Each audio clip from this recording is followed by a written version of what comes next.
Hello， 大家好，歡迎大家嚟到新潮文頻道。今日我哋就要講我國第3艘航空母艦福建艦就正在為到嚟緊即將會進行到嘅海上測試，去到密鑼緊鼓咁去準備緊啦。但係隔咗萬里以外嘅太平洋，就有一艘艦隻，佢個名就叫甘迺迪號。同樣地佢都係一艘落水時間仲要比福建艦早少少嘅艦隻，但係呢一艘美軍嘅核動力航母就喺進度上完全俾我哋福建艦超越咗。莫講話要進行到海上測試甚至乎而家甘迺迪號嘅甲板上面依然都係有好多雜亂無章嘅施工棚，以及係有大大小小唔同嘅建築都依然正在進行當中嘅。相比我哋嘅福建艦嚟講呢，就可以話到進度嚴重落後。究竟係因乜嘢原因會造成到有咁樣嘅情況發生呢？轉頭翻嚟，我哋亦都會就住呢件事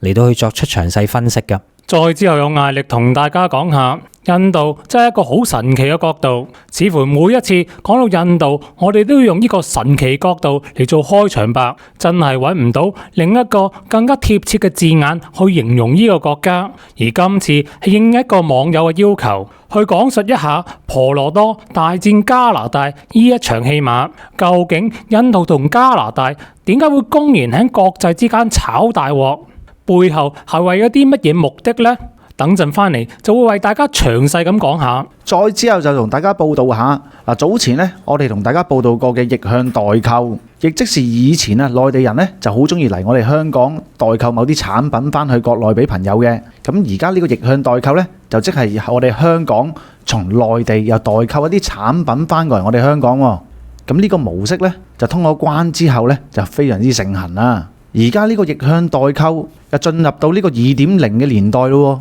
就唔係淨係逆向代購咁簡單啊，直頭係大批量變咗逆向團購添啊！咁呢個逆向團購係存在呢一啲乜嘢問題嘅呢？同埋佢哋而家 2.0 嘅呢個模式又係點樣運作嘅呢？轉頭翻嚟就同大家一齊嚟到講下嘅。喺節目開始之前做少少呼籲先，喺12月21號至1月2號嘅就會有我哋嘅新潮文雲南之旅嘅。今次呢，我哋就嚟到玩13日，行程內容都係由到我格仔親自設計，係有別於出面嘅旅行團嘅。想報名同埋查詢行程嘅朋友就可以 WhatsApp 過去+85268287447嚟到揾潘小姐查詢行程同埋報名嘅安排。再講一次，係 WhatsApp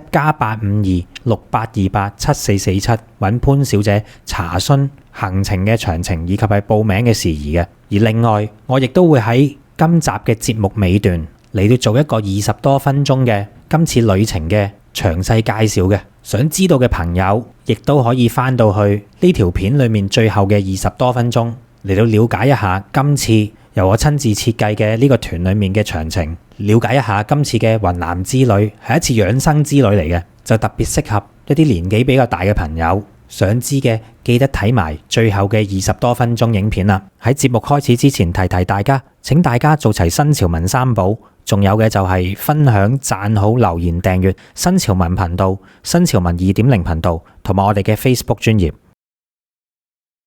跟住來就要講下，而家中國第3艘嘅航空母艦福建艦就已經為到即將嚟緊嘅海上測試做足充分嘅準備啦。較早嘅時分呢，福建艦佢嘅航空母艦甲板已經開始清空，並且進行到劃線嘅工作，而煙囪呢亦都正在冒煙，咁樣即係代表到福建艦已經可以隨時出海。但係同佢同一時間差唔多同一時間建造嘅美國甘迺迪號呢一艘福特級嘅第2艘航空母艦，相對嚟講呢就正在進入到兩難嘅局面，比起福建艦嘅進度係遠遠落後嘅。美國明明就係一個製造航空母艦嘅強國，點解會出現到甘迺迪號同福建艦大家建造時間差唔多嘅同時美國嘅航母就喺進度上面落後於中國呢？究竟美國嘅軍工發生咗啲咩事呢？從呢件事嘅側面，我哋就可以睇到當中嘅一啲端倪啦。嗱，而家呢，關於福建艦嘅進度，差不多所有嘅圖片呢都係嚟自於一啲民間嘅愛好者，例如喺搭飛機嘅時間上邊影到又或者咧係嚟自於西方嘅衛星所拍攝得到嘅。因此呢啲圖片咧通常都係比較模糊少少，不過咧都夠我哋睇清楚福建艦整個嘅最新動態㗎啦。從航拍嘅呢啲圖片睇到啊，福建艦嘅甲板咧就已經基本上清空咗㗎啦，並且就有工作人員喺上面已經進行到劃線嘅工作。咁究竟福建艦佢喺甲板上面嘅劃線又會係點嘅樣呢？喺呢度咧我都準備咗一啲預想圖俾大家睇下嘅。大致上嚟講咧，福建艦所畫到嘅線條咧就應該好似呢一幅預想圖一樣咁樣啊。成架航空母艦就會分為起飛區、降落區以及係艦載機停泊區嘅。由於福建艦佢就有3條嘅電磁彈射軌道，而其中嘅2條咧就位於航母甲板嘅前面嘅方向嘅。呢一度咧亦都係航空母艦嘅主要起飛區域。而喺側邊嘅斜角甲板，大家咧就會見到有另外一條跑道嘅。呢度咧就係航空母艦嘅降落區。當然啦，喺斜角甲板嘅前頭咧，亦都有一條電磁彈射軌道嘅。當航空母艦裡面嘅斜角甲板要進行到起飛嘅工作嘅時間咧，就唔能夠同一時間俾飛機嚟到去降落嘅，因為會互相干擾嘅。所以全世界嘅航空母艦都係一樣噶啦。當斜角甲板正在用嚟降落飛機嘅時間呢，就唔會用嚟作為起飛嘅用途嘅，反之亦然。咁好啦，喺見到2條主要嘅跑道，一條係用嚟起飛，一條呢亦都可以用嚟起飛兼降落之後呢，我哋就可以留意到航空母艦上面有一啲黃色嘅線，呈 T 字嘅形狀嘅。呢啲 T 字形狀嘅線路呢，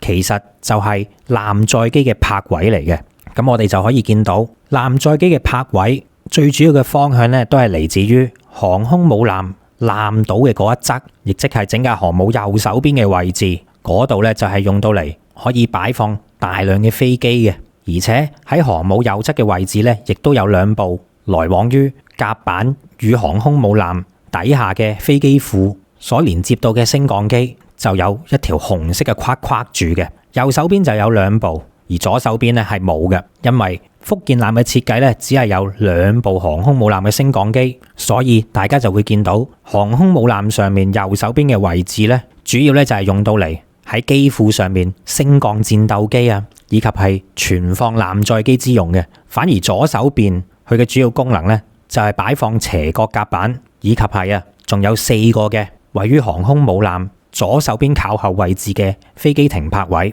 咁當然喺航空母艦嘅身上咧，仲有一啲黃色嘅小圓圈，呢啲咧其實就係直升機嘅停泊位置嚟嘅。大致上嚟講，整艘航空母艦嘅劃線咧，應該就等同於呢一幅預想圖一樣。當然啦，喺艦頭最前面嘅位置咧，仲有大大隻字寫住18嘅，就係航空母艦福建艦嘅編號啦。而家咧呢啲咁嘅劃線工作已經正在如火如荼咁進行緊。到時劃好線以後咧，大家就會見到航空母艦整艘嘅雛形咧，就會睇得好清楚，就唔需要再靠想像噶啦。當然啦，仲有一啲軍事愛好者咧，亦都拍攝得到福建艦上面嘅煙囪咧，已經開始冒煙。冒煙嘅意思咧，唔係話燒着咁解啊，因為煙囪冒煙係正常嘅。作為一個排煙嘅地方，佢當然會冒煙啦，唔冒煙先至唔正常啊。其實艦上面嘅煙囪開始冒煙，意思即係代表到福建艦嘅動力系統咧正在進行測試當中，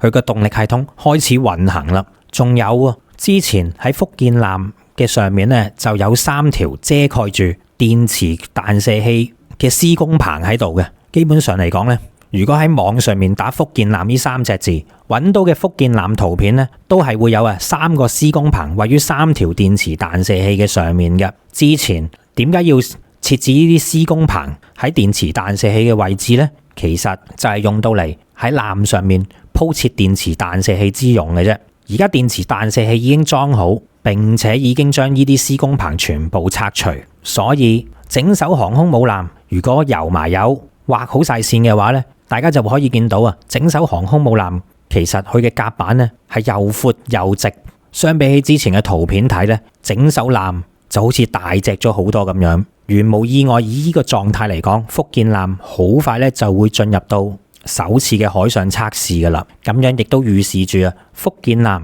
雖然喺佢開工嘅時間，仲要比美國福特級嘅第2艘艦隻核動力嘅肯尼迪號開工嘅時間咧要嚟得遲，但係喺個進度方面，福建艦咧竟然係實現咗呢個反超前喎。其實如果呢一艘只係一艘普通嘅驅逐艦或者係護衛艦，中國快過美國嘅呢個速度，當然係唔會感到令人意外啦。但而家問題就在於美國人係最擅長起航空母艦嘅。我哋喺過去嘅節目亦都曾經提及過，雖然美國而家嘅造船軍工企業非常之唔掂，比如就係仲係採取住30年前所設計到嘅平台，所最新建造到嘅神盾帕克3級型驅逐艦，運用住30年前設計嘅平台，理應該咧喺個建造上面應該好成熟噶啦。但係即使係咁樣都好啊，呢啲最新生產嘅神盾型帕克3級驅逐艦咧，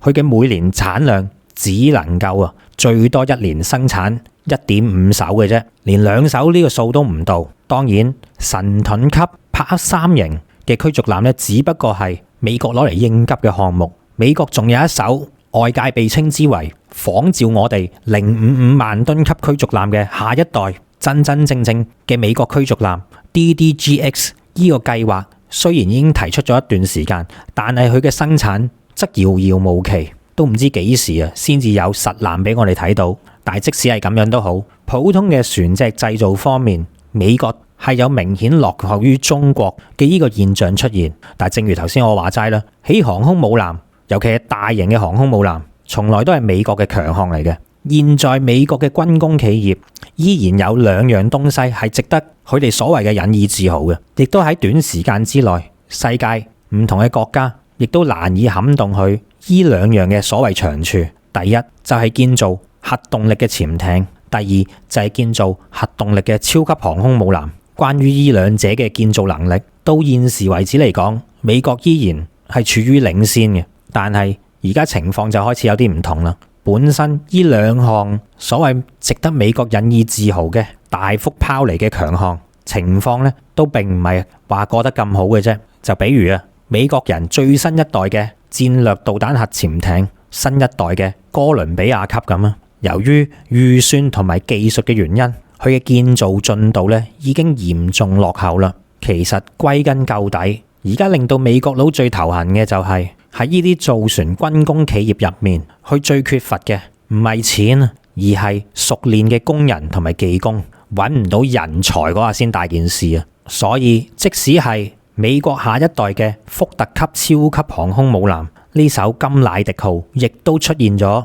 施工嚴重落後嘅問題。唔單止係我哋眾所周知福特級航空母艦所使用到嘅電磁彈射器技術唔係咁成熟，所以令到佢施工進度落後，難以形成戰鬥力嘅問題咁簡單。從第2艘嘅福特級航空母艦肯尼迪號，我哋就可以睇得到，而家呢一艘所謂嘅肯尼迪號，佢已經變成咗福特級嘅第1艘航母福特號裏面嘅零件供應者啦。所以明明我哋中國嘅福建艦所建造嘅時間都仲要係慢過甘迺迪號都好啊！明明我哋開工係遲啲嘅，而家都竟然實現反超前，呢個亦都係想唔遲都唔得啦。甘迺迪號竟然成為咗福特號嘅零件供應者。我哋數翻甘迺迪號就喺2015年8月鋪設龍骨嘅，原定計劃咧就喺2018年左右建造落水，但係佢實質落水嘅時間咧就足足遲咗1年，喺2019年10月29日先正式落水嘅。甘迺迪號佢已經喺船澳上面經歷咗4年零2個月嘅建造週期啦。嗱，雖然都叫做遲咗少少，但係都仍然能夠睇得出咧，美國航空母艦建造嗰條流水線嗰個水平化咧都係比較高嘅。畢竟呢一艘係一艘超過11萬噸嘅超級航母，而我哋福建艦開始建造分段，到去到2022年6月17日完成落水，總共咧就喺船澳度嘅建造週期咧係過咗5年左右嘅。福建艦就比美國嘅甘迺迪號體型上嚟講咧就細少少，但建造速度咧亦都稍為慢啲啲。造成咁樣嘅原因，當然就係因為同我哋中國嘅造船廠嚟到首次建造一條完全係全直通甲板嘅航空母艦有關嘅。因為福建艦係全新設計嘅航空母艦，仲係我哋國家第一次嚟到去建造一艘由設計去到艦上面所使用到嘅科技，都係全國產嘅時間啊。當然起第一艘嘅時間咧係會稍為慢少少嘅。咁點解甘迺迪號佢嘅進度會完全落後於我哋嘅福建艦呢？明明就係甘迺迪號喺船澳建造嘅時間咧，就經歷咗4年零2個月。我哋福建艦喺船澳建造嘅週期咧，就係5年左右，應該係我哋耐過去嘅。福建艦點樣完成反超呢？其實關鍵咧就係在於另外一個建造階段嘅時間。呢個階段咧，我哋就稱之為曬裝嘅階段，亦即係當船隻離開船澳，放到上碼頭靠邊嘅位置，然之後再進行到一啲安裝電磁彈射器嘅工作，或者係喺艦上面繼續安裝一啲唔同嘅設備，例如係雷達一啲武器裝備等等嘅呢啲工作咧，就稱之為曬裝嘅工作。呢個咧亦都係航母嘅曬裝階段。喺呢個階段嚟講咧，福建號同埋甘迺迪號兩艘航空母艦都係噶啦。喺曬裝階段裏面最複雜嘅任務咧，當然就係嚟到安裝電磁彈射器啦。所以點解我哋之前見到福建艦一直有3個大嘅施工棚喺甲板上面，原因就係咁樣解啦。福建艦上面嘅施工棚咧，就喺上年2022年6月落水之前嚟到去搭建嘅，而拆除嘅時間咧，就喺我哋今年嘅9月已經全部拆除啦。總共花嘅時間咧，就係1年零3個月嘅時間，或者叫15個月嘅時間啦。我哋就已經完成咗艦上面嘅電磁彈射器安裝工作。而反觀我哋睇翻美國嗰邊啦，美國甘迺迪號咧嗰邊嘅甲板上面咧，去到呢一刻我哋拍片呢一日，佢依然係保持咗幾個施工棚喺嗰個航空母艦甲板上面嗰度嘅。呢啲施工棚已經係喺甘迺迪號嘅甲板上面4年都未拆除噶啦，係4年喎。我哋用咗1年零3個月就已經安裝好電磁彈射器，已經拆咗啦。甘迺迪號4年嚟都未安裝好呢個電磁彈射器，到而家呢啲施工棚都未拆嘅，咁就已經係說明咗一點重要嘅證據，就係美國福特級航母佢嘅電磁彈射器安裝進度係非常之唔順利，亦即係同之前外界嘅猜測係一樣嘅。福特級嘅電磁彈射裝置係出現明顯嘅缺陷，可能喺第2艘嘅福特級航母甘迺迪號上面，佢想改進關於呢方面嘅缺點，因此先至要利用到咁長嘅時間，到而家嗰啲施工棚都未拆，因為佢哋正在攻克緊美國航母上面嘅電磁彈射器上面嘅缺點係有直接關係嘅。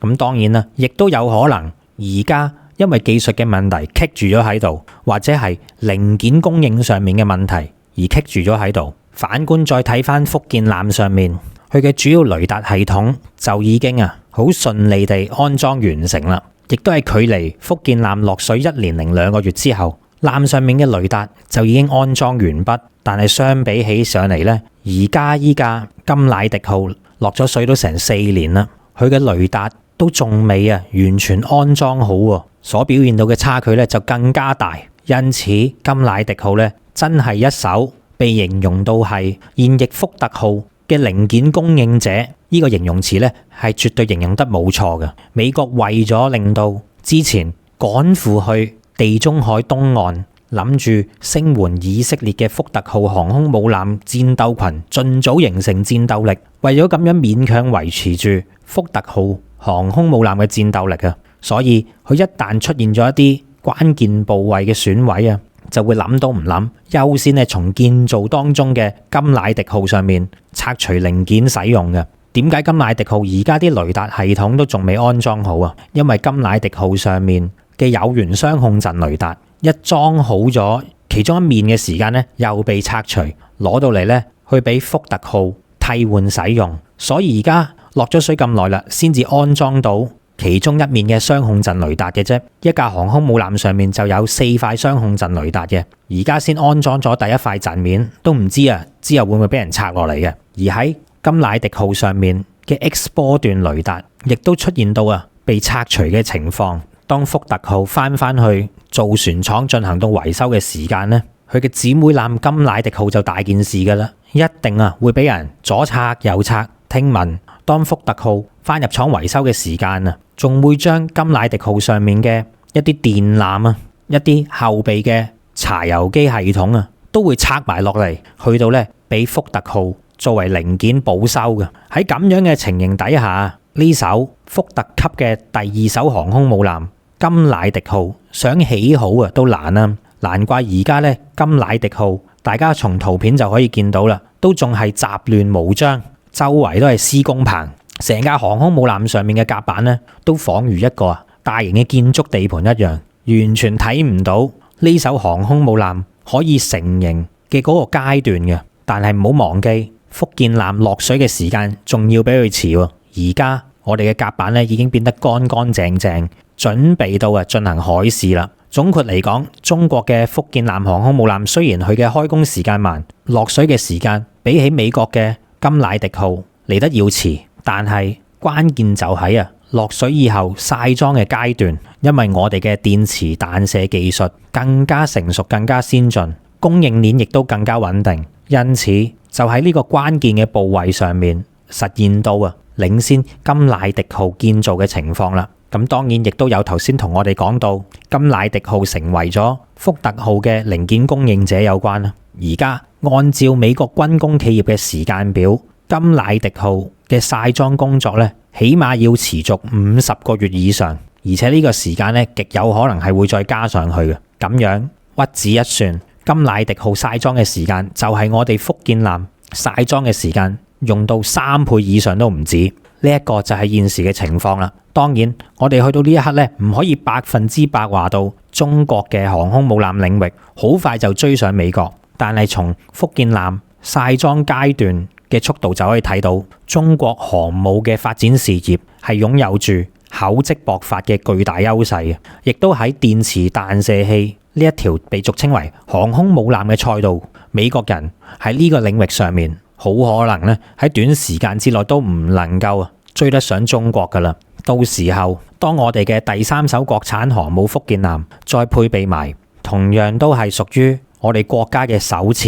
次所裝備到嘅殲35隱身艦載戰鬥機，以及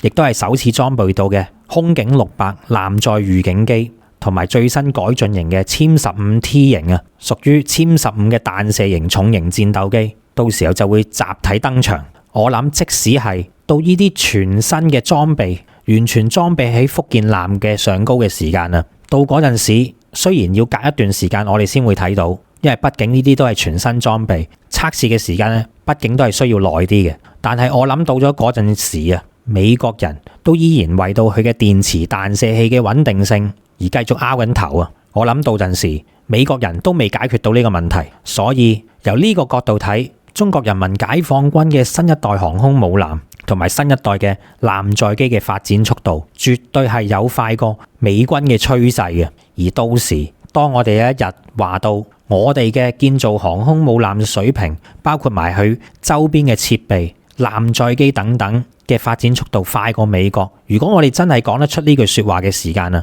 我相信可能到我哋講得出呢句說話嘅時間，呢一日咧唔會離我哋太遠嘅啫，可能10年後我哋就講得出呢句說話噶啦。所以現在所有嘢都變得好快。如果講到我哋嘅航空母艦建造技術以及係速度可以快過美國，我相信擺喺幾年前或者擺喺1年前，我哋講呢句說話嘅時間啲人實以為你係傻嘅。但係現在呢一句說話，我哋可以理直氣壯地講出嚟嘅日子呢，相信唔會太遠噶啦。大家繼續拭目以待啦。我哋就期望到下一次福建艦走出嚟進行海上測試嘅時間，就為大家再嚟報道。唔該晒咁多位，再之後有我同大家講下今次嘅話題，係應一位網友嘅要求去講述一下婆羅多大戰加拿大呢一場最近發生嘅戲碼，究竟係咩原因令到印度同加拿大咁公然喺國際之間炒大鑊？背後雙方係為咗啲咩目的？依家就為大家詳細咁講下。呢一次加拿大同印度喺 G20 峰會上面互相指責，確實係出乎咗唔少人嘅意料之外。其主要嘅導火線就喺今年嘅6月，喺加拿大溫哥華一間錫克教寺廟對開嘅停車場出面，有2個手持架撐嘅無面人，搞掂咗一個加拿大籍嘅錫克教領袖，佢個名叫做尼賈爾。喺3個月之後，加拿大總理杜魯多喺臨出發 G20 峰會之前發表咗一段驚人嘅講話。杜魯多佢就話啦，根據可靠嘅線報，印度政府之前派出咗佢哋嘅職業特工隊潛入咗加拿大，搞掂咗一名當地嘅加拿大公民。就係因為呢一段講話，隨即就令到印度同加拿大陷入嚴重嘅外交對立層面，再加上全世界有好多報章都幫手潑行把火，瘋狂咁報導呢一件事。而家2個國家已經互相驅逐咗，派駐當地嘅外交官暫停一切貿易協議嘅談判。印度更加停止咗所有加拿大人員嘅簽證辦理。至於加拿大方面，作為反擊，佢哋又取消咗原定10月對印度嘅訪問。而家睇落，雙方攻勢互有攻守，有來有往，2個國家關係已經去到有史以嚟嘅新低點。搞到咁大件事，印度同加拿大嘅恩怨又係唔係單單因為呢件事而導致呢？究竟佢哋之間嘅恩怨情仇係由咩時候開始種落嚟，形成今時今日嘅局面？要知道呢件事嘅前因後果，我哋就要先介紹一下今次事件嘅其中一名主角，呢個就係今次俾人搞掂咗嘅加拿大籍錫克教領袖尼賈爾。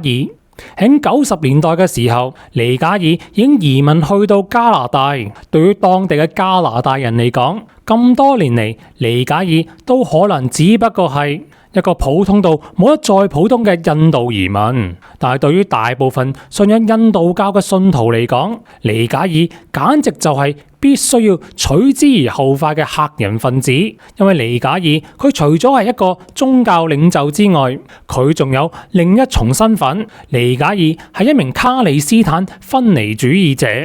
可能講到嚟呢度，有網友就會問，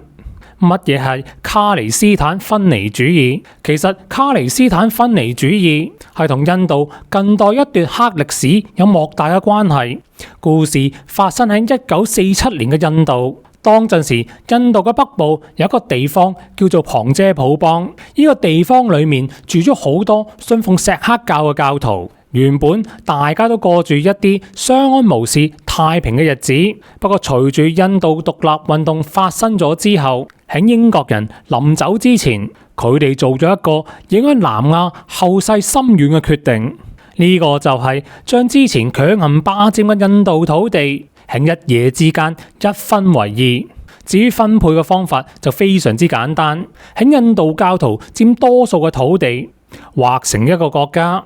其他穆斯林教徒佔多數嘅地方就劃成另一個國家。自此就誕生咗今時今日大家所認識嘅印度同巴基斯坦。驟眼睇落去，英國人好似好為大家着想，以宗教作為分類，為唔同嘅信徒組織咗自己嘅國家。但係滿天神佛嘅印度又點只得2個宗教呢？教徒數量屬於第3大嘅錫克教。喺印度獨立之後，瞬時間變得一啲話語權都冇，兼且喺往後嘅日子裏面，更加俾人一步一步咁剝削原本應有嘅權利。所以錫克教徒就萌生咗想獨立出嚟，成為一個國家嘅苗頭諗法。佢哋仲將呢一個仲喺構思之中嘅國家取名為卡里斯坦國。所以話英國人有幾咁獨立，當初美其名以宗教名義幫人立國，但喺分餅仔嘅時候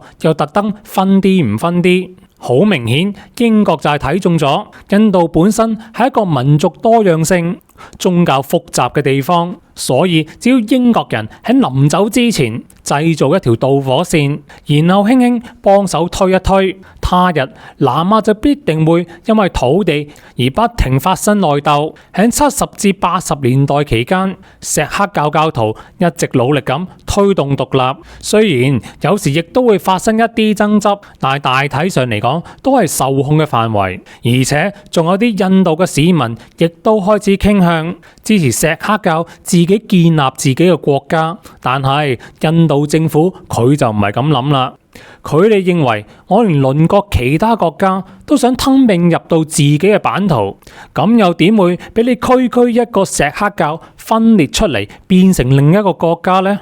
而當陣時任總統英迪拉甘地呢個出咗名手腕強硬、做事狠辣、有印度第一鐵娘子之稱嘅英迪拉，喺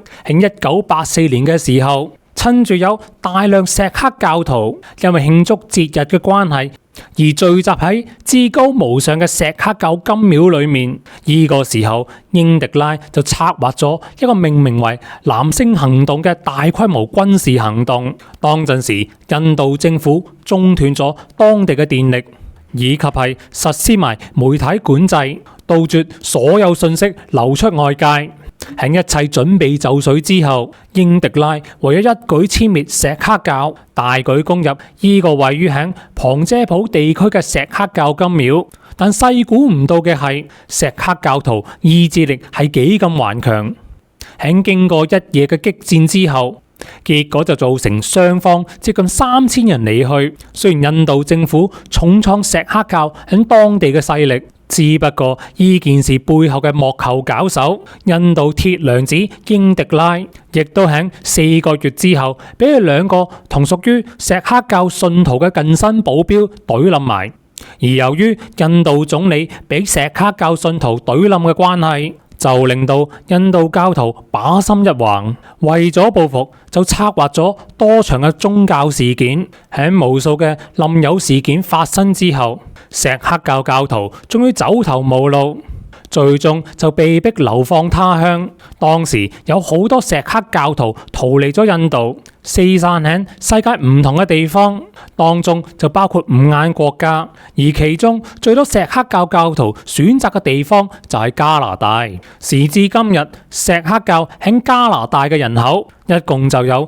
差唔多80萬人，佔加拿大嘅總人口多達2%。雖然呢班錫克教教徒流落異鄉，但大部分教徒仍然冇辦法忘記建立卡利斯坦呢一個屬於錫克教獨立王國嘅一個夢想。而喺呢一班堅持夢想嘅人裏面，其中就包括有早排喺溫哥華被職業特工隊懟冧嘅尼賈爾。尼賈爾真正嘅身份，其實佢就係一個海外分離主義派別嘅領袖，而且喺好多年之前就已經俾印度政府通緝。所以加拿大同印度政府交惡，並唔係大家所認知道嘅喺幾個星期先發生嘅事，其實喺好早之前就已經開始醞釀出嚟。自從呢班錫克教徒四散喺世界各地之後，部分堅持分離主義嘅信徒仍然繼續保持推動呢一場獨立嘅運動。至於呢個長頭草杜魯多，喺好早之前為咗吸納當地錫克教徒嘅選票，一直對加拿大嘅卡利斯坦分離主義活動隻眼開隻眼閉，甚至乎近呢幾年更加係變本加厲，暗中支持分裂印度嘅行動。喺2018年，當杜魯多訪問印度嘅時候，佢嘅代表團裏面竟然安插咗一個之前曾經俾印度政府指控試圖懟冧印度內閣部長嘅錫克教徒。呢個人仲跟隨加拿大政府嘅代表團準備出訪到印度。喺咁嘅安排底下，令到莫迪非常之嬲。之後去到2020年，印度當地有啲農民因為抵抗印度政府嘅農業改革，最後就演變成一場警民嘅衝突。而喺呢個時候，呢一個長頭草杜魯多見機會嚟啦，又有位入，突然之間就發表咗一段聲明，公開支持農民去同印度政府反抗，仲更加諷刺莫迪政府手腕強硬，一啲都唔似一個民主大國。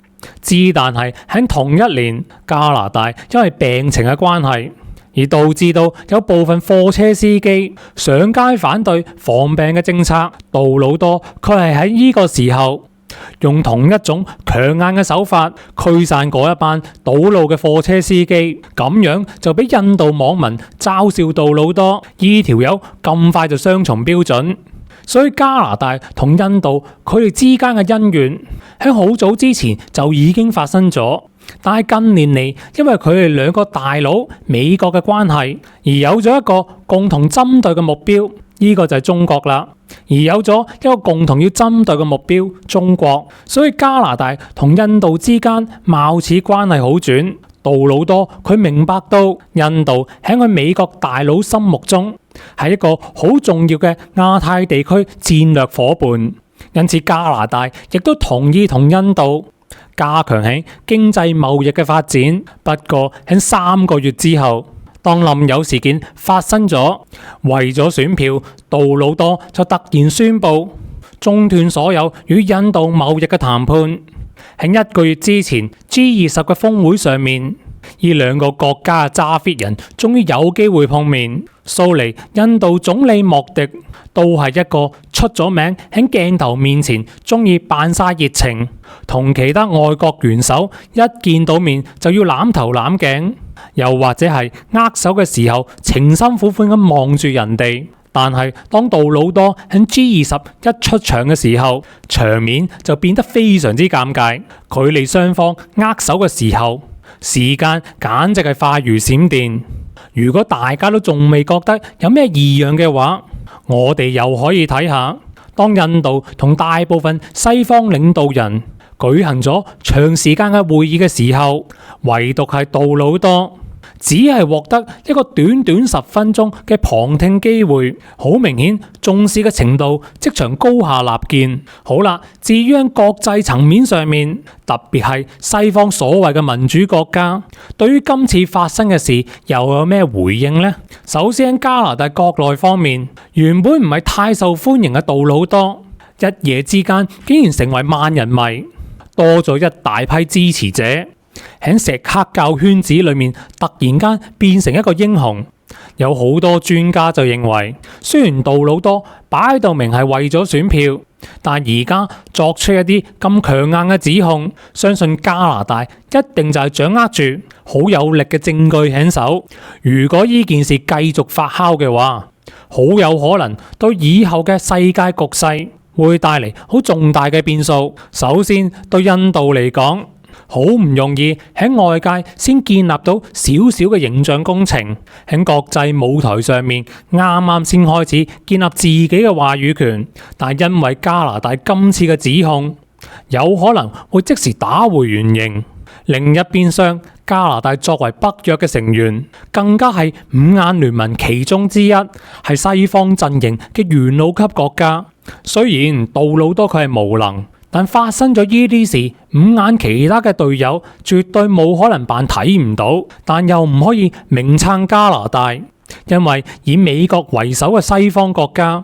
為咗抗衡中國，近年嚟都好積極咁同世界另一個人口大國喺軍事、貿易以及係科技層面上面同印度搞好關係。所以美國、英國同埋澳洲大致嘅態度就係選擇歸縮。佢哋就咁話啦，我哋已經好密切咁關注事件嘅發展。印度同加拿大雙方之間好應該多啲溝通。至於喺人哋國家派出職業特工隊呢件事，如果係屬實嘅話，絕對係唔可以接受嘅。不過喺有進一步嘅發現之前，我哋係冇任何嘅意見。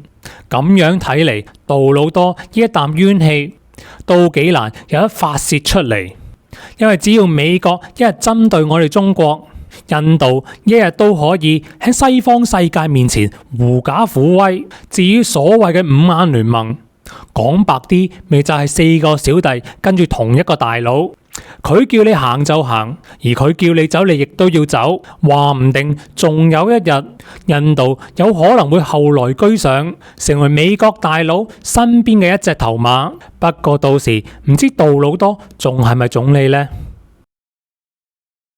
跟住我哋就講下之前我哋同大家講過逆向代購嘅呢樣嘢啦。咁呢個模式呢，就係我哋通咗關之後呢，開始慢慢成行，到而家已經進入咗逆向代購嘅2.0階段啦。直頭係可以講到啊，唔止係逆向代購咁簡單啊，係逆向團購啊。其實呢個逆向代購嘅問題，早前都有電視台嘅記者咧就報導過嘅，仲親身試過用下呢個逆向代購嘅服務，就代購一啲內地嘅飲品同埋食物就嚟到香港。咁結果係點樣呢？當記者去到測試呢個逆向代購嘅食物質素嘅時候，就發現佢代購翻嚟嘅飲品同埋嗰啲食物係出現食品安全嘅問題㗎。嗱，首先呢，飲品我哋而家翻內地去到買嘅飲品呢，好多啊都會有奶類成分。咁啊，奶類就好容易會變質嘅，如果保存得唔好嘅話。而食物呢，如果經過長時間嘅運輸，又會有機會啊有變質嘅可能嘅。起碼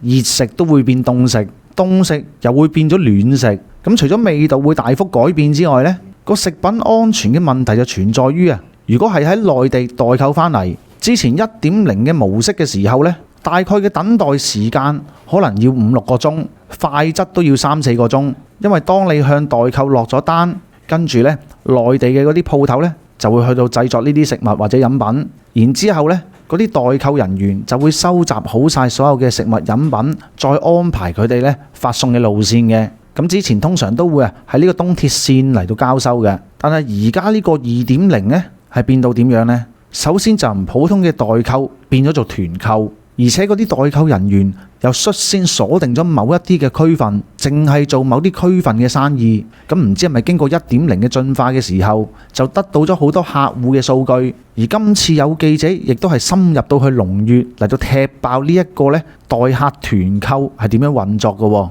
因為呢個代客團購，佢哋主要服務嘅地方呢，就係北區嘅皇后村一帶嘅。咁皇后村係喺一個乜嘢位置嗰度呢？嗱，大家如果有屬北區嘅朋友，皇后村呢就對住軍地軍營嘅，即係以前嘅英軍軍營，而家變咗駐港解放軍啦。咁皇后村出邊嗰條路就係沙頭角公路，就係入去沙頭角嘅。咁當初起皇后村嘅時候呢，唔係應該係咁講，係叫皇后山村。咁當初起皇后山村嘅時候呢，就發現有個問題啦。皇后山村配套設施呢係非常之不足嘅，除咗交通唔便利之外啦，想話要食嘢飲嘢嘅呢啲消費選擇亦都唔多。咁如果出去其他地方度食呢，亦都要搭程車出去上水或者粉嶺，再加上皇后山村嘅居民組成係由好多嘅新移民嚟到組成嘅。咁有咗咁樣嘅背景之下呢，似乎喺呢個皇后山村呢一區嗰度去大搞呢個代客團購嘅服務，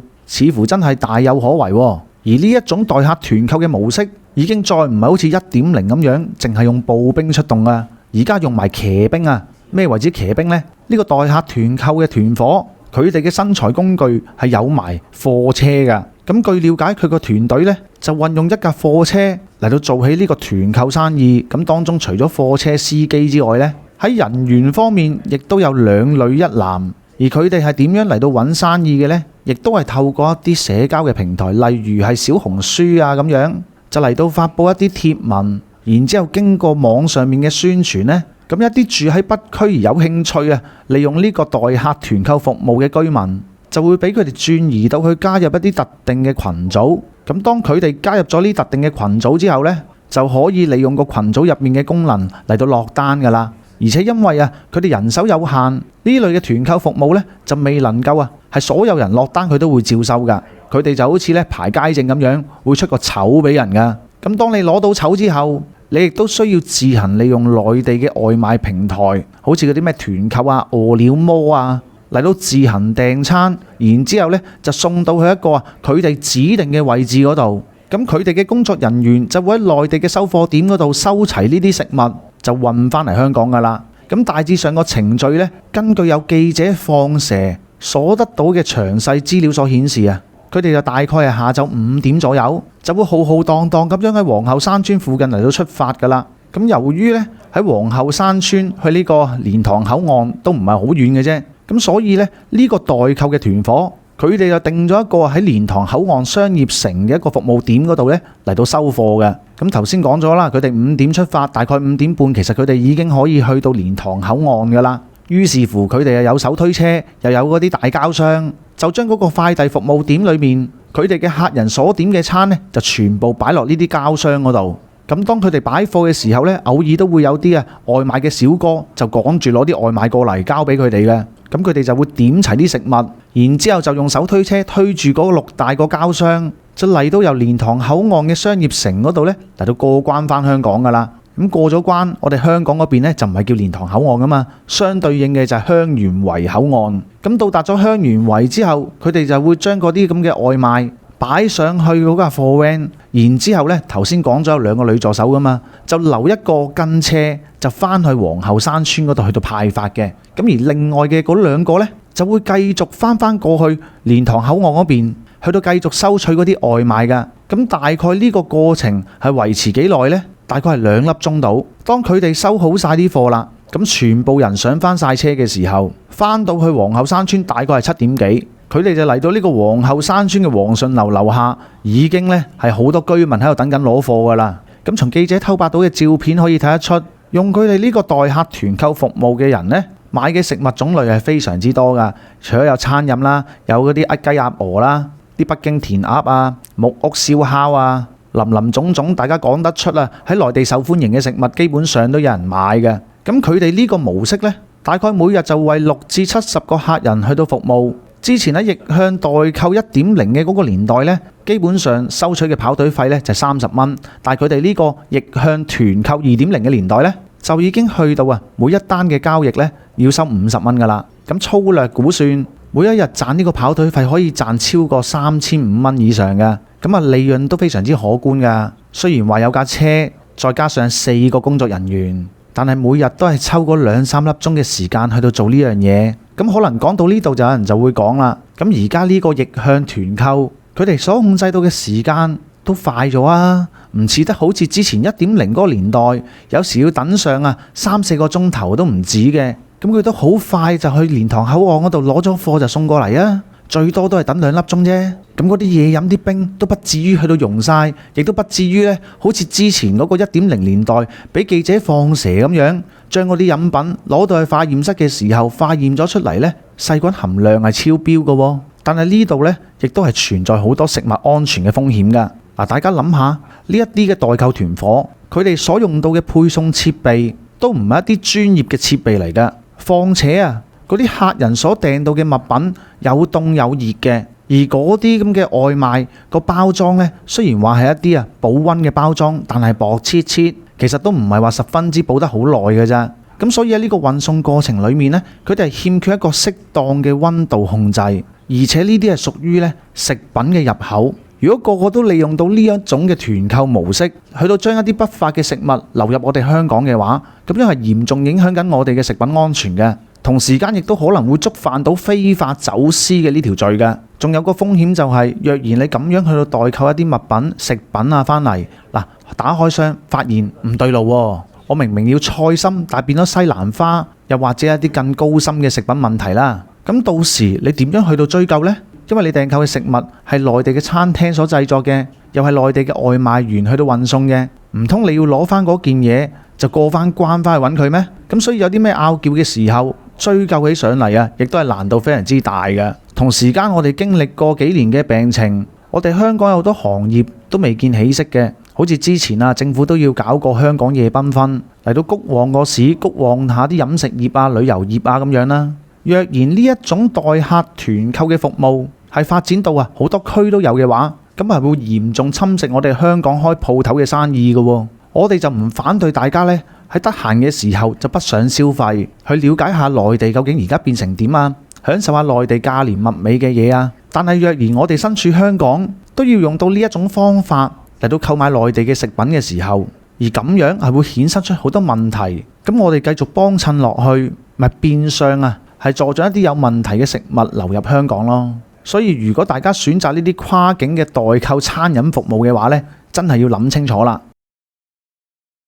喺節目完結之前，而家就由到我格仔嚟到去介紹一下12月21號至1月2號今次為期13天新潮文雲南養生之旅嘅行程嘅。首先我哋就會由香港出發，經深圳灣乘坐我哋嘅包車前往深圳嘅寶安機場嘅。喺坐2個多鐘頭飛機以後呢，就會抵達雲南嘅首府昆明噶啦。到埗以後呢，我哋就會即晚去到感受一下昆明市繁華嘅一面，為到我哋嘅旅程熱一熱身，去到當地著名嘅南屏步行街嗰度 shopping 完之後呢，晚上再食一個豐富嘅晚餐，然後為到旅程嘅開始作好準備嘅。去到第二天嘅時間，就會由昆明乘搭高鐵嚟到去到著名嘅麗江，當地有一個叫做虎跳峽嘅世界著名景區，佢係以極大嘅落差而聞名於全世界嘅。虎跳峽分上中下三段，之所以佢咁出名，就係因為峽谷中間呢就係長江嘅上游金沙江，而兩岸呢就係玉龍同埋哈巴兩大雪山，所以當長江水衝到去呢兩大座山嘅中間嘅時間呢，就會形成咗個急轉彎，加上江面最窄處只有20-30米，喺咁大嘅落差同埋咁窄嘅環境底下，就會造成到江水奔騰洶湧，喺虎跳峽兩岸安全地欣賞到呢個長江第一灣，以及係附近嘅景區景色，就係我哋第二天嘅行程啦。去到第三日，我哋就會去到玉龍雪山嘅景區。由於今次係一次養生之旅，所以咧我哋就並唔會爬到咁高嘅地方嘅。趕到嚟呢個時間，參觀玉龍雪山景區嘅雲杉坪就啱晒我哋啦。佢個海拔唔算太高，但係依然可以喺雲杉坪裏面欣賞到整個玉龍雪山景區嘅景色，再加上喺附近擁有到玉龍雪山嘅雪水所融化到嘅藍月谷，池水清澈見底，而且帶有一股夢幻般嘅藍色，係非常之震撼眼球嘅。喺佢嘅附近亦都有東方棉花堡之稱嘅白水台，睇過白水台嘅朋友從此就唔需要遠赴歐洲土耳其嚟到欣賞類似嘅地貌，因為我哋中國嘅呢個白水台比起土耳其棉花堡係更加有過之而無不及咁靚嘅。之後呢，我哋亦都會去到金海寺，同埋如果大家有留意我哋影片嘅話，經常咧都會睇到個背景係熟口熟面嘅。呢一個我哋新潮文經常都用到嘅背景呢，就係呢個黑龍潭公園。今次咧我哋亦都會去到當地參觀嘅，俾得我哋成日攞嚟做背景。當然佢景色係有翻咁上下靚，所以我哋先會採用啦。之後去到第三日麗江嘅晚上，我哋就會欣賞到呢個麗江千古情嘅大型歌舞表演嘅。有別於一般嘅大型歌舞表演，佢係將高科技手段融合喺現代以及係傳統一新嘅歌舞劇入面，透過咁樣嘅形式嚟到表達到麗江千年嘅歷史同埋傳說，就啱晒啦。好多嘅觀眾反映到都係非常之精彩嘅。去到第四天，我哋繼續會留喺麗江，因為景點多到玩都玩唔晒嘅關係第四天嘅早上呢，我哋就會嚟到悠閒嘅麗江古城嘅南部，嚟到參觀歷代麗江木氏土司嘅府邸嘅。呢座府邸亦稱為木府，由於佢係古城裡面嘅地標，所以咧仲吸引咗好多電視同埋影視作品喺呢度取景，例如有電視劇《木府風雲》以及係錢王嘅劇組咧嚟到前嚟拍攝嘅。之後咧，我哋就會轉移到古城嘅另一方，去到四方街嗰度去到俾大家感受一下麗江古城嘅鬧市。呢度曾經係茶馬古道上面嘅交易中心，喺明清時期已經係雲南商貿嘅樞紐嚟噶啦。嗱，講到嚟呢度咧，都係第四日嘅熱身行程嚟嘅啫，因為我哋將會去到比起繁華嘅麗江古城中心裏面更加恬靜嘅束河古鎮。有朋友就話到束河古鎮仿如咧，好似10年前都仲未有咁多人前往嘅麗江，係比較清幽，同埋可以更加接觸到古代嘅氣氛嘅。但係唔好以為咁樣就完結啦，因為我哋就將會去到另一個古鎮白沙古鎮。白沙古鎮咧就位於麗江城嘅北邊嘅。相比起上嚟，仲有更加多朋友就話到白沙古鎮咧係仿如20多年前嘅麗江一般所保留到嘅古色古香風貌、空氣同埋環境咧係保留得更加原汁原味嘅。咁當然我哋亦都要去埋呢度啦。然後去到行程嘅第5日，我哋喺玩完3日麗江，住埋3日同一晚嘅酒店之後咧，就會轉移到去雲南另一個非常之出名嘅地方，好似係大理啦。嚟到大理，當然就要去睇一睇背靠蒼山、面臨洱海、大理嘅地標象徵，亦都係擁有到1000年歷史喺當地非常之雄偉嘅建築物之一嘅崇聖寺三塔文化旅遊區啦。喺呢度咧，我哋就會乘坐索道，亦即係纜車嚟到前往青碧溪蒼山大峽谷，嚟到欣賞中國最大嘅象棋棋盤俯仰洱海同埋崇聖寺三塔嘅，整個環境非常之美不勝收。之後第6日，我哋亦都會繼續喺大理嘅，要深入認識大理，當然要去到大理嘅博物館啦。喺大理博物館，我哋就能夠睇到當年嘅大理國裡面嘅一段歷史，同埋欣賞到好多大理國嘅文物嘅。之後咧，我哋就會去到雙廊古鎮嚟到影翻幾張靚相。古鎮裡面咧係充滿住歷史文藝以及清新嘅氣息，加上佢係背靠洱海，環境十分之美麗嘅。然後咧，我哋就會去到大理嘅張家花園嚟到欣賞呢個繼承咗白族民居特色，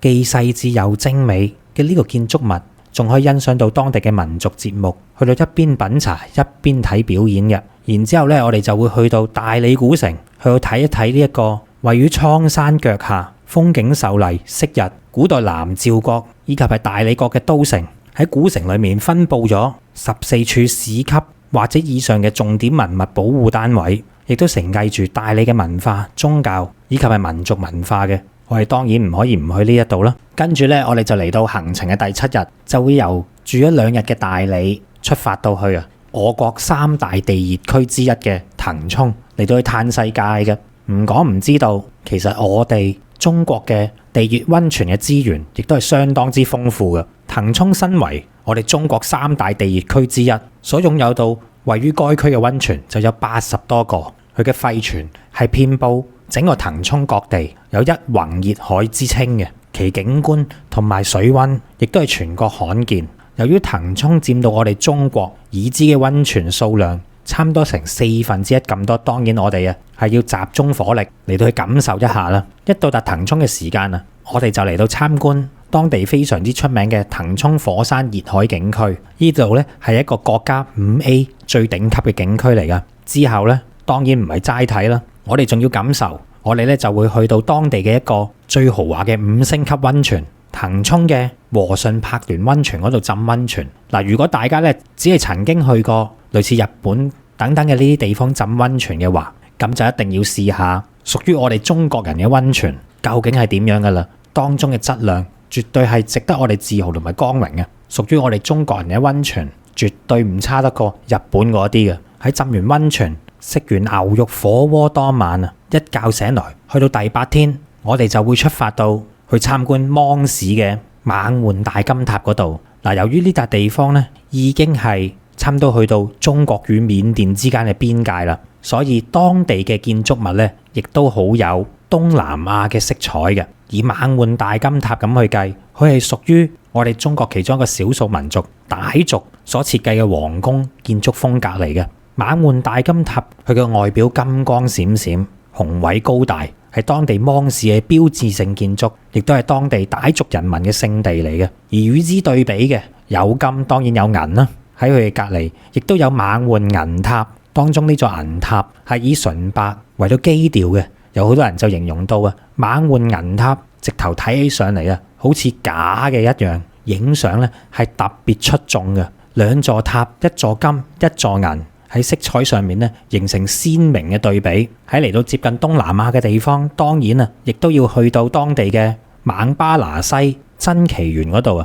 嚟到見識一下全國少見嘅大量古樹木，以及係世界罕見嘅直化沐浴石嘅。佢喺呢個奇珍園裏面所展出到嘅就有4個大字：稀奇古怪。而去到堪稱嘅亞熱帶植物當中，呢度嘅古樹好多都有超過過百年嘅歷史。而有500年歷史以上嘅古樹，亦都係多不勝數，絕對值得嚟呢度參觀嘅。之後咧，由於我哋咁近到中緬嘅邊境，我哋當然要去埋中緬嘅口岸，亦即係著名嘅中緬一條街。喺呢度咧，已經接近出到我哋中國嘅國家門口，用隻眼一睇就可以睇到對面嘅緬甸噶啦。咁當然我哋唔會走過緬甸啦，然後咧亦都會去到著名嘅一寨兩國。呢個一寨兩國顧名思義就係位於中緬邊境之間嘅一座中緬邊陲小鎮。我哋咧就位於中國嘅嗰一側嚟到去參觀。喺呢度咧應該就係離緬甸最近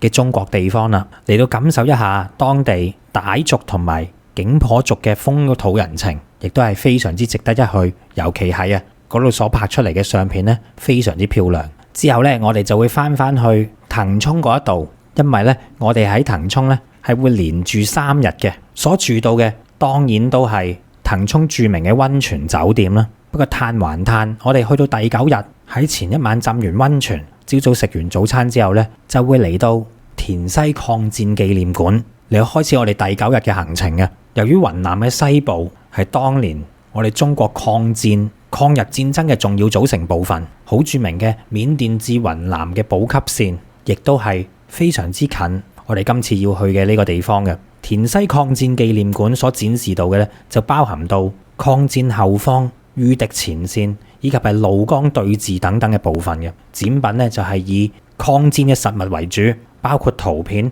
文字以及係影像嘅資料。去到今時今日，我哋絕對要毋忘歷史。睇完之後啊，亦都會令到我哋感到十分之震撼嘅。喺參觀完田西抗戰紀念館，當然就要去到佢隔離嘅國殤墓園嗰度，去到向墓園裡面所長眠住當年抗日嘅遠征軍嘅幾千個英靈。呢度係為咗紀念中國遠征軍第20集團軍所陣亡嘅將士而修建而成嘅，亦都係全國有名嘅抗日烈士陵園。再之後咧，我哋就會去到和順古鎮。和順古鎮係茶馬古道嘅重鎮，亦都係西南絲綢之路嘅必經之地嚟嘅。佢環山而建，我哋當然唔可以錯過啦。嗱，之後嘅嗰一個景點咧，就係專為到11月同埋12月出發嘅朋友，你哋好彩啦，因為個季節啱晒啊！所講到嘅呢個景點咧，就係每逢喺金秋時分，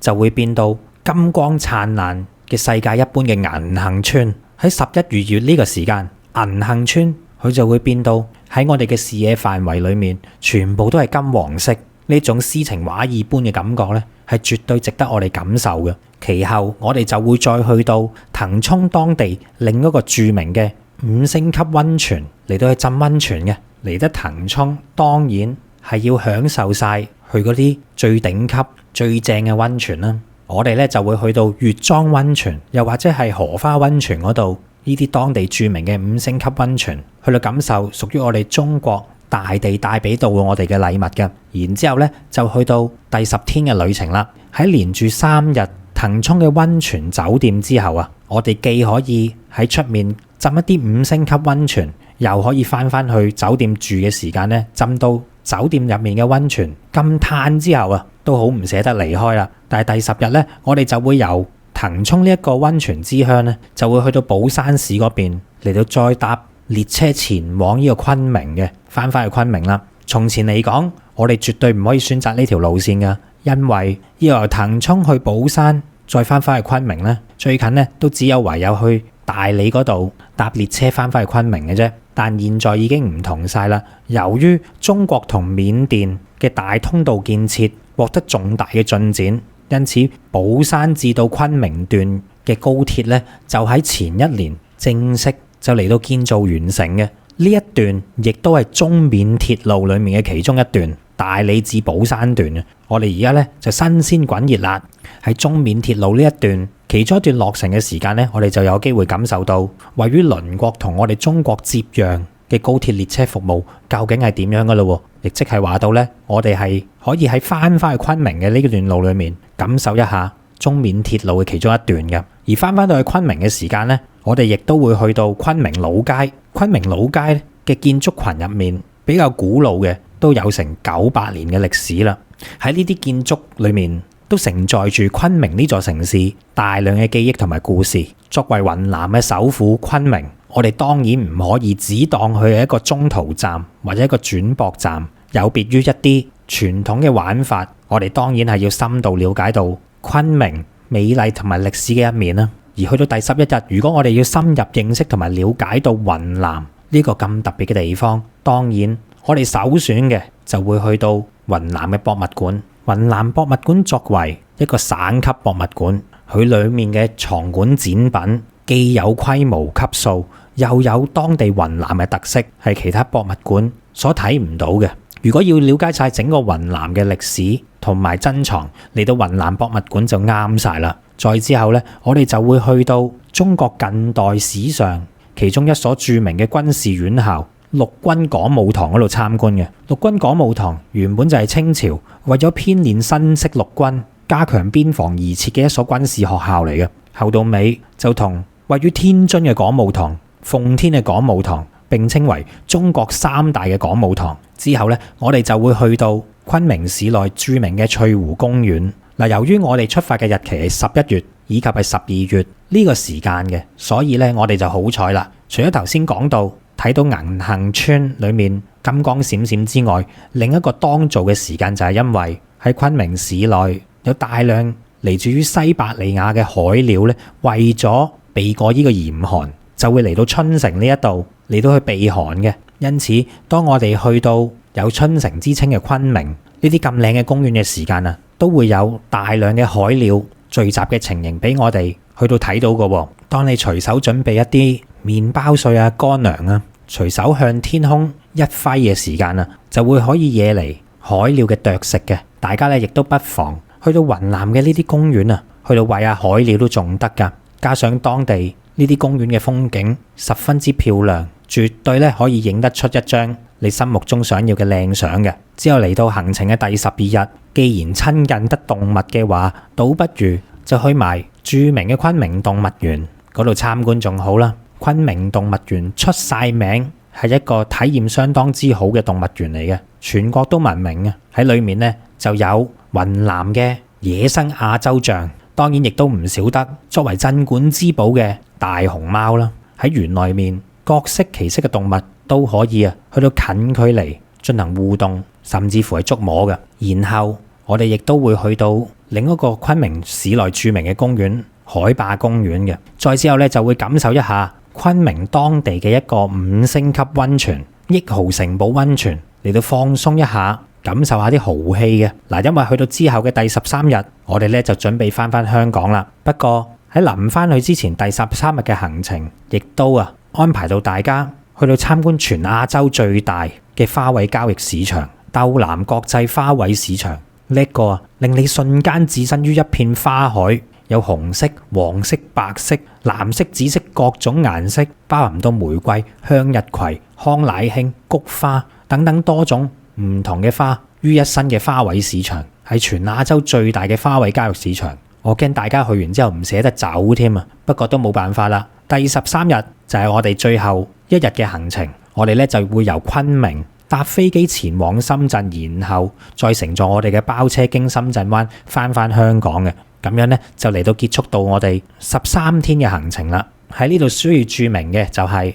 呢個團咧係特別適合年紀比較大嘅朋友去到玩嘅，而且我哋喺行程裡面所坐嘅到嘅旅遊巴都係我哋俗稱嘅飛機椅旅遊巴。喺我調教到整個行程嘅時間咧，亦都係就住年紀有翻咁上下嘅朋友去到度身訂造嘅，所以大家會見到留喺同一笪地方嘅日子會比較耐啲、嘆啲，腳步放得慢啲、輕鬆啲嘅。有興趣嘅朋友就快啲聯絡 WhatsApp +85268287447揾潘小姐報名同埋查詢行程。再講一次，係 WhatsApp +85268287447揾潘小姐報名同埋查詢行程。一旦決定咗，手腳要快啦，因為我哋新潮文嘅新潮之旅咧，從來報名速度同埋滿額嘅速度咧都係好快嘅。喺呢度咧要講聲唔好意思先，希望大家會中意我格仔親自設計嘅呢個行程。